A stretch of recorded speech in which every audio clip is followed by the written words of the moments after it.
مشکات حدیث نمبر 578 کے اندر اللہ کے نبی فرماتے کہ جس نے نماز کی حفاظت اور پابندی کی تو قیامت کے دن نماز اس کے لیے نجات کا ذریعہ بنے گی، اور جس نے نماز کی حفاظت نہیں کی اس کے لیے نجات کا ذریعہ نہیں بنے گی، اور اس کا حشر فرعون، قارون اور حامان کے ساتھ ہوگا۔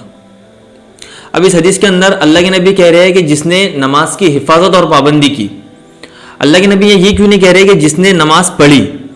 کیونکہ اللہ کے نبی کو پتا تھا کہ نماز تو ہر کوئی پڑھے گا، کوئی عصر کی پڑھ لے گا، کوئی فجر کی پڑھ لے گا، کوئی عشاء کی پڑھ لے گا، لیکن نماز کی حفاظت اور پابندی صرف کچھ ہی لوگ کریں گے۔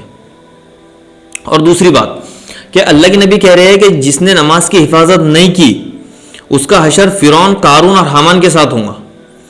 اب سوال یہ پیدا ہوتا ہے کہ اللہ کے نبی نے ان تینوں کو ذکر کیوں کیے؟ تو علماء کا یہ کہنا ہے کہ ان تینوں کے اندر ایک چیز کامن تھی، اور وہ ہے تکبر۔ تو بے نمازی بھی ایک طریقے سے تکبر ہی کر رہا ہوتا اللہ کی نظر میں، کیونکہ اگر آپ کو کوئی بلائے اور آپ نہ جائے تو یہ تکبر میں آئے گا۔ تو اللہ جس نے آپ کو پیدا کیا وہ اگر آپ کو بلائے اور آپ نہ جائے تو اس سے بڑا تکبر کیا ہو سکتا ہے؟